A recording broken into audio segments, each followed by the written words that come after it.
बहुत समय पहले एक छोटे से गांव में एक मेहनती टोपी वाला रहता था। वह रोज सुबह उठकर अपनी टोपी से भरे थैलों को उठाता और पास के गांव में जाकर टोपियां बेचता। उसकी टोपियां सुंदर और रंग बिरंगी होती थी, जिनमें कई तरह के डिजाइन और प्रकार होते थे। गांव के लोग उसकी टोपियों को पसंद करते थे और उसी तरह उसका गुजारा चलता था।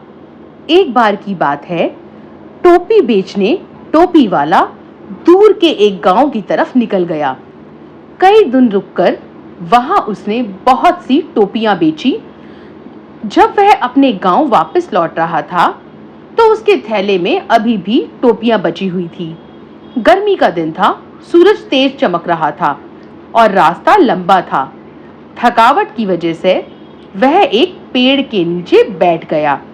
उस पेड़ की शाखाएं घनी थी और नीचे घनी छाया बनी हुई थी। उसने सोचा, थोड़ी देर इसी पेड़ की छांव में बैठकर आराम कर लेता हूँ, फिर तरोताजा होकर अपने गांव के लिए निकलूंगा। उसने अपने टोपियों से भरा थैला पेड़ की छाया में रखा और लेट गया। वह इतना थका हुआ था कि कुछ ही देर में गहरी नींद में सो गया। दोपहर की गर्मी में चारों तरफ शांति थी और पक्षियों की आवाजें वातावरण को मधुर बना रही थी। कई घंटे बाद जब उसकी नींद खुली, उसने यहाँ वहां देखा। उसका टोपियों का थैला खाली पड़ा था। एक टोपी छोड़कर सारी टोपियां गायब थी। वह घबरा गया और इधर-उधर देखने लगा। उसने चिल्लाते हुए कहा, अरे, मेरी टोपियां कहाँ गई? किसने मेरी टोपियां ले ली? तभी उसे ऊपर से कुछ अजीब सी आवाजें सुनाई दी। जब उसने ऊपर देखा, तो हैरानी से उसकी आंखें खुली की खुली रह गई। पेड़ की शाखाओं पर बहुत सारे बंदर बैठे हुए थे और उन सब ने उसकी टोपियां पहन रखी थी।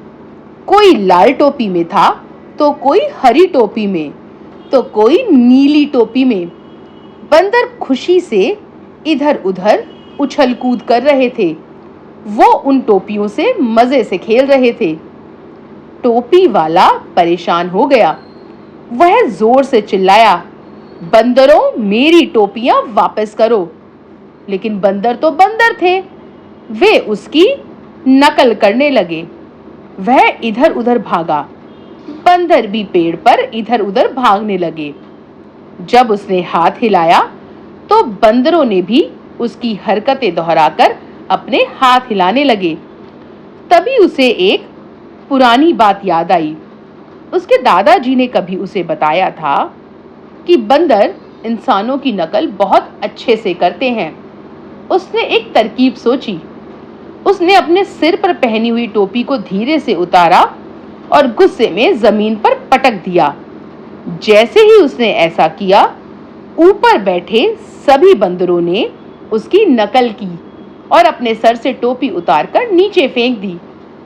टोपी बेचने वाला खुशी से झूम उठा।